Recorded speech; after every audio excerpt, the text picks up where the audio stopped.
Day 20 was just picking up the pieces.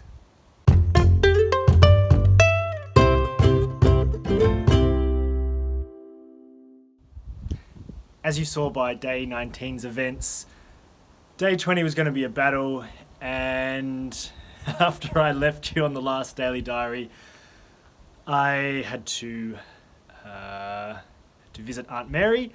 Nature called, probably a better analogy. And I went to go look for the toilet paper, and I found that it had paper mache'd the inside of my bag. So that was it. Wasn't going anywhere. So luckily I did have a little bit of spare toilet paper tucked away for washing my pots, etc. Or drying my pots. So yeah.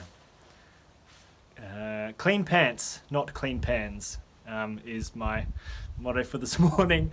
Yeah, I know, it's a shocker.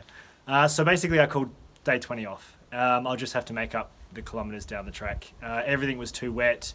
I was in no frame of mind to go very far, so I stuck everything on my makeshift clothesline, which was a bit ingenious. And while everything was drying out in the wind, not necessarily the sun, I got around camp with a pair of long johns and my spare pair of Explorer socks and a pair of thongs and a rain jacket. So pretty fashionable, I might say. And then after all of that, I just didn't get to do much. Just sat in my tent after everything had dried. And then, as my chiropractor actually mentioned to me, I should at least go for a walk even on your rest days. So today is classified as a rest day, and I walked down the barbecue track, I think it's called. And yeah, just for a bit of exercise. And when I got out, the sun was setting, and it was a mind-blowing sunset. Ridiculous. The best one I've seen the whole time I've been on the trail. And I had my next epiphany. So there is no such thing as a wasted day. I might not have walked very far. I might not have done very much. But even something as small as a sunset can give you inspiration for the rest of the day, the week, the month, the trail.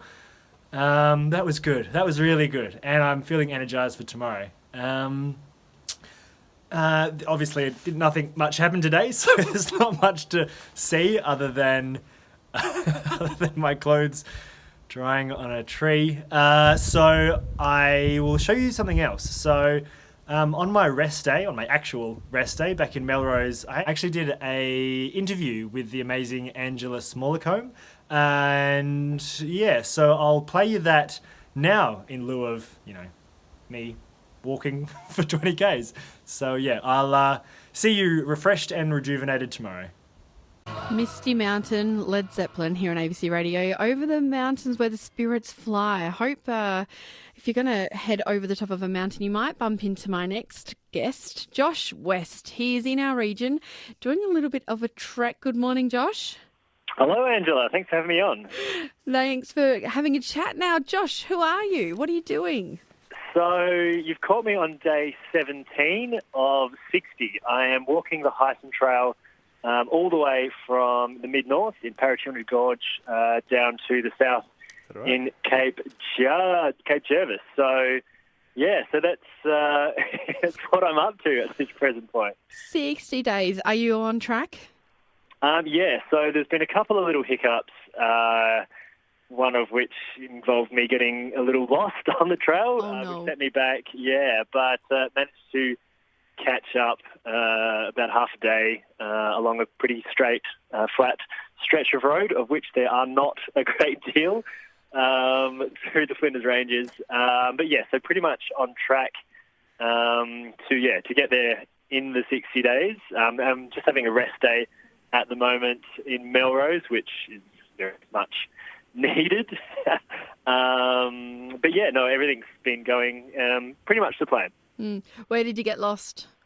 So it was up Jervis Hill, just next to Hawker.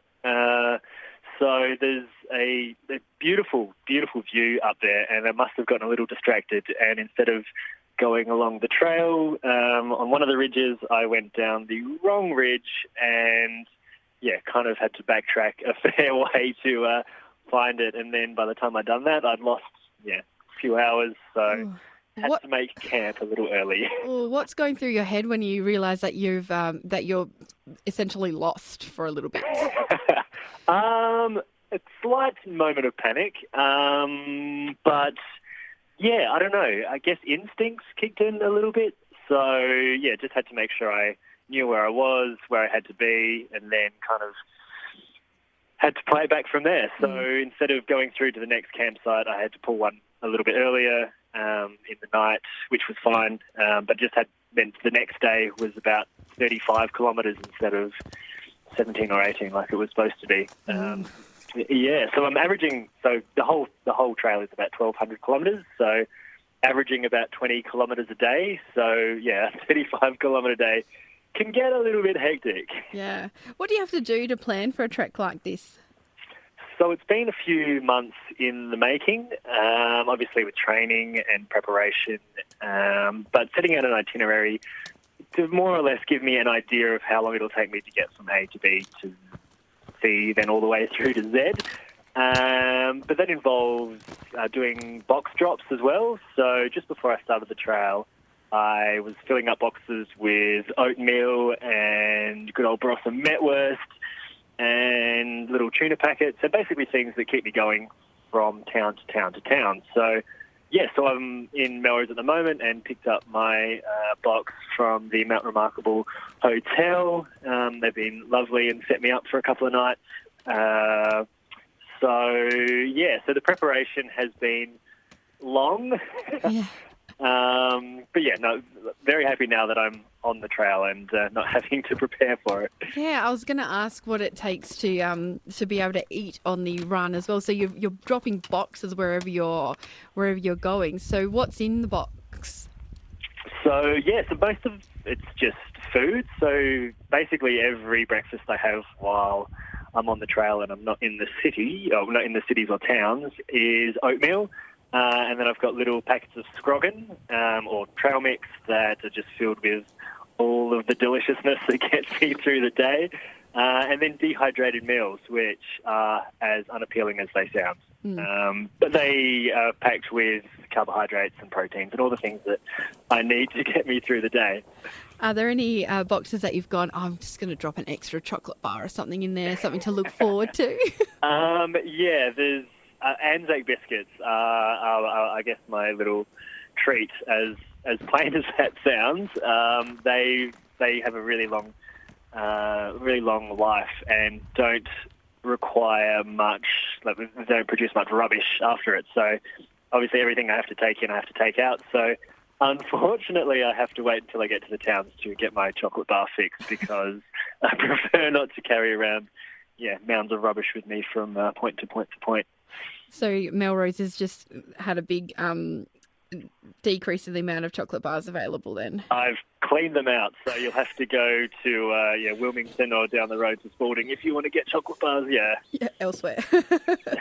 So my guest on ABC Radio is Josh West. He's trekking west if you want to follow him on Facebook or Instagram, which is where I found you. And the thing that caught my eye was all the beautiful photos that you were taking of our region, and it just got me thinking, I'm very jealous, first of all, but you're doing a great job of promoting the region to your wider audience around Australia and internationally. Why document it all like that? So a part of the reason I'm doing this is I'm also raising money and awareness for the Black Dog Institute. So obviously raising a lot of money for them and raising awareness for mental health issues.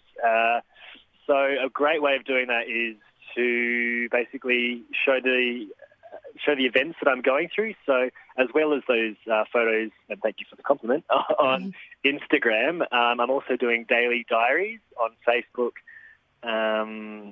that basically show, as well as the beautiful scenery, my mental state from day to day to day. And I guess it's a little glimpse of what I go through, but it's obviously nothing compared to the the battles that people with mental health issues go through every day. So there's a lot of promotion and awareness that go along with those photos that obviously have a lot deeper meaning. So why the Black Dog Institute? So before I started this trail, I was an office worker in Adelaide and led a very comfortable 9-to-5 existence, and just kind of felt that I was plodding along a little, and I got to that point that a lot of people come to, and just didn't necessarily get to the point where I had a breakdown, but I just knew that I needed a change. And a lot of people go through that but don't necessarily have the opportunity to make that change. So, so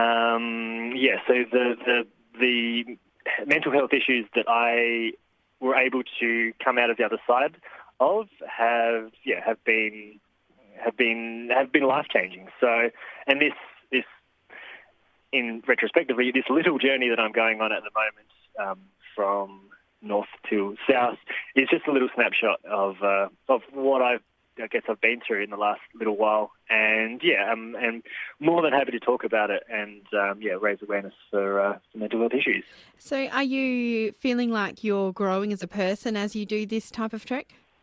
Yeah, so the epiphanies are endless at the moment. The physical struggles are also endless, but this rest day's helped a lot.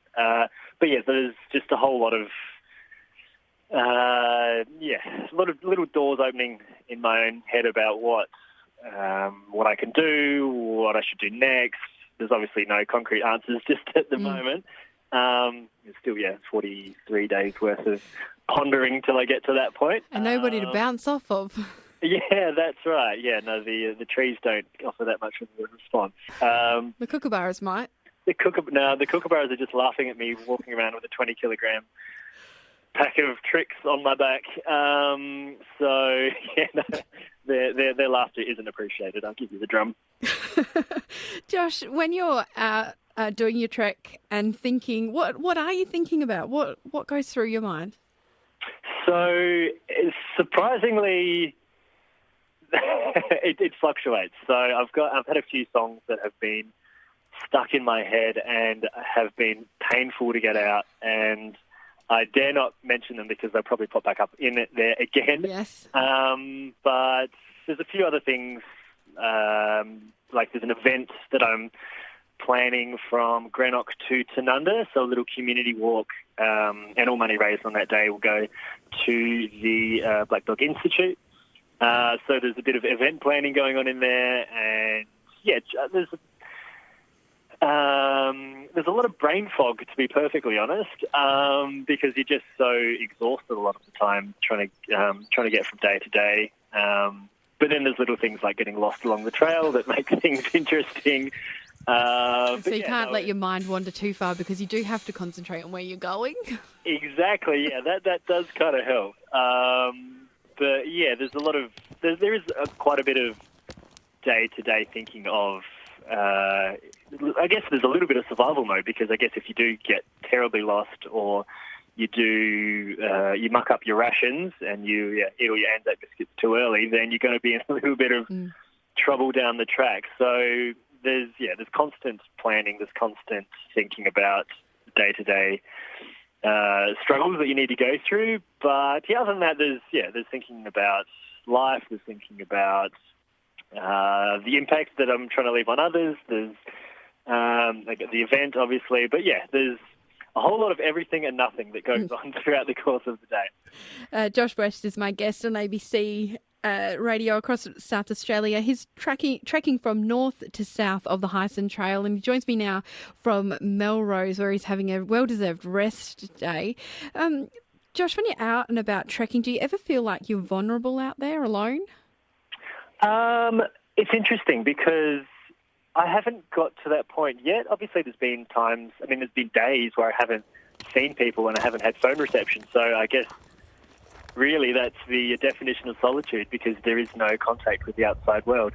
But all in all, the support that I've had through conversations with people that I haven't talked to in a long time or I've never even met have been massive. The support, and the words of kindness that have come from every different angle have been huge. So I guess that's a pretty good analogy. This is one of the thoughts that has popped into my head. A pretty good analogy for life. If you do kind of need support, go and find it and go and ask for it, because it's definitely there. And the support that I've had, even in my solitude, has been enormous. So it'll be interesting over the next 47 days, whether or not that mindset changes. But at the moment, it's just a lot of warm fuzzies being sent my way. Oh, that's a nice way to look at it at the moment when you're 17 days into your trek and heading all the way down to Jervis Bay, down the very southern tip of South Australia. Well, not South Australia, but the peninsula.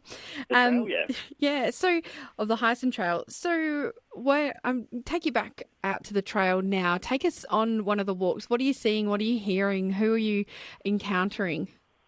So it's been really interesting because according to the Friends of the Hyson Trail, which basically maintain and take care of the trail, at any given point they estimate about 200 to 300 people on the trail. So obviously the trail is 1,200 kilometres, so they're spread out quite a way. But in the first 17 days, I've only met 3 girls doing a weekender over Jervis Hill. And otherwise I've basically camped by myself, walked by myself much of the time. So I'm still waiting for someone to bump into and walk with me.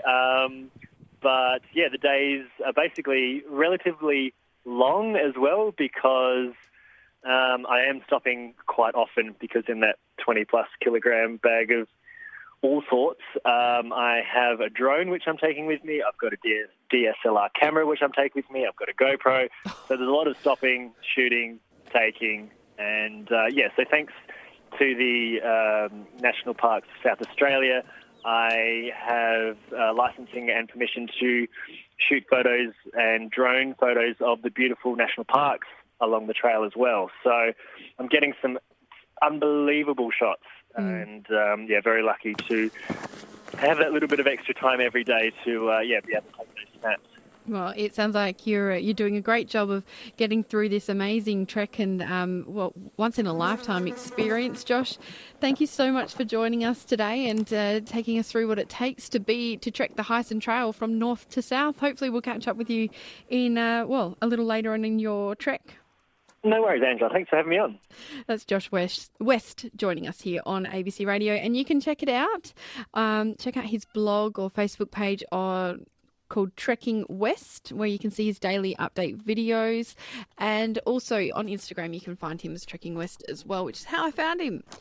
Loved having a look at some of those beautiful photos of our region. It makes me very, very jealous. Wish I was out and about doing a gorgeous trek like that. Hopefully one day. For now, I'll just go out and do the little sections of the Hyson that are within, hours reach of Port Pirie. It's good. It's nice. There's some beautiful spots around this area.